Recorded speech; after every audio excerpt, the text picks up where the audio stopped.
দলের বিশ্বাসঘাতকতাদের প্রকাশ্যে হুঁশিয়ারি তৃণমূল সাংসদের। বিশ্বাসঘাতকতাদের একঘরে করার নিদান, সমালোচনা বিজেপির। ফের দলের বেঈমান ও বিশ্বাসঘাতকতাদের প্রতি প্রকাশ্যে একঘরে করার হুঁশিয়ারি দিয়ে বিতর্কে জড়ালেন বাঁকুড়ার তৃণমূল সাংসদ অরূপ চক্রবর্তী। গতকাল বিকালে বাঁকুড়ার বিকনা হাই স্কুল মাঠে মহিলা তৃণমূলের একটি সভায় হাজির হয়ে দলের কর্মীদের প্রতি সাংসদ বলেন, অনেক বেঈমান বিশ্বাসঘাতক আছে যারা তৃণমূলের ছাতার তলায় থেকে ভোটের আগে বিশ্বাসঘাতকতা করে। ভোটের আগে যারা জোড়া ফুলের বিরুদ্ধে গুজুর গুজুর ফুসুর ফুসুর করেন তাদের গ্রামে একঘরে করে দেবেন। দলের একাংশের প্রতি সাংসদের এমন নিদান নিয়ে কটাক্ষ করতে ছাড়েনি বিজেপি। বছর ঘুরলেই রাজ্যে বিধানসভা নির্বাচন, তার আগে নিজেদের ঘর গোছাতে শুরু করেছে শাসক তৃণমূল সহ সমস্ত রাজনৈতিক দল। 2026-এর বিধানসভা নির্বাচনে বিরোধী রাজনৈতিক দলগুলির পাশাপাশি দলের গোষ্ঠী কোন্দল যে তৃণমূলের অন্যতম মাথা ব্যথার কারণ হয়ে উঠছে তা আড়ালে আবডালে স্বীকার করে নিচ্ছেন তৃণমূলের অনেক নেতাই। এই পরিস্থিতিতে ভোটের অনেক আগে থেকেই জেলায় জেলায় দলের গোষ্ঠী কোন্দল মেটাতে উঠে পড়ে লেগেছে নেতৃত্ব। ভোটে অন্তর্ঘাত এড়াতে এখন থেকেই শুরু হয়েছে নেতাকর্মীদের মধ্যে ঝাড়াই বাছাই প্রক্রিয়া। এবার প্রকাশ্যে সেই সুরই শোনা গেল বাঁকুড়ার তৃণমূল সাংসদ তথা তৃণমূলের বাঁকুড়া সাংগঠনিক জেলা সভাপতি অরূপ চক্রবর্তীর গলায়। গতকাল বাঁকুড়ার বিকনায় মহিলা তৃণমূলের একটি সভায় বক্তব্য রাখতে উঠে দলের নেতাকর্মীদের একাংশকে হুঁশিয়ারি দিয়ে তিনি বলেন, অনেক বেঈমান বিশ্বাসঘাতক আছে যারা তৃণমূলের ছাতার তলায় থেকে ভোটের সময় দলের সঙ্গে বিশ্বাসঘাতকতা করার চেষ্টা করতে পারে। এরপরেই দলের কর্মীদের প্রতি সাংসদের নিদান, ভোটের আগে যারা জোড়া ফুলের বিরুদ্ধে গুজুর গুজুর ফুসুর ফুসুর করতে যাবে তাদের গ্রামে একঘরে করে দেবেন। মঞ্চে নিজের এই বক্তব্যের সমর্থনে পরে অরূপ চক্রবর্তী বলেন, দল করতে হলে একটা দলই করতে হবে। সারা বছর তৃণমূল করব আর ভোটের সময় টিকিট না পেলে অন্য দলে চলে যাব, এমন কর্মীদের আমাদের দরকার নেই।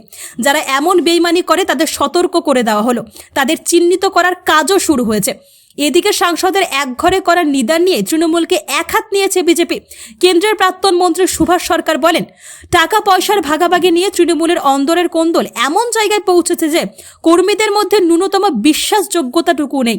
একই সঙ্গে সাংসদের মুখে একঘরে করার নিদানকেও কটাক্ষ করেছেন প্রাক্তন কেন্দ্রীয় মন্ত্রী।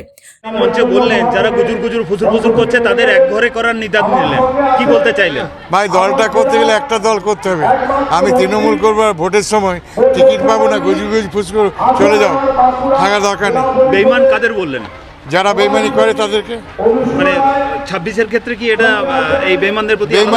বেইমানি করার সাহস পাবো না, এগুলো না বললে অসুবিধা আছে। তারা কি সাবধান করে দিচ্ছি। তারা কি এখনো দলের মধ্যেই আছে? থাকতে পারে, বলা যায় কি, কিন্তু তাদের বিরুদ্ধে ব্যবস্থা নিচ্ছেন না কেন?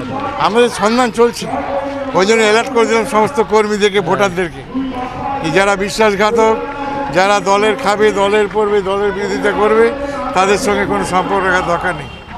Thank you.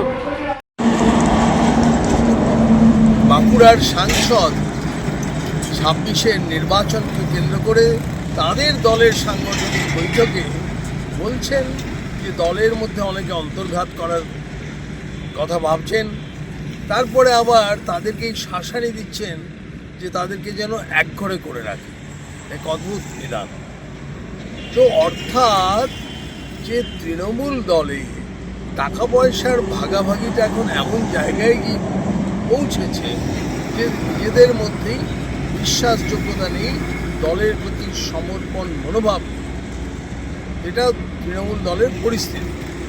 আবার অদ্ভুত, একজন সাংসদ সে কেমন করে একজন নিদান দিচ্ছেন যে মানুষকে একঘরে করে রাখতে হবে। এই একঘরে করে রাখার পদ্ধতি এটা সিপিএম করত, আর তাই আমরা বারবার বলি যে পশ্চিমবঙ্গের মুখ্যমন্ত্রী সিপিএমের একজন মেধাবী ছাত্রী।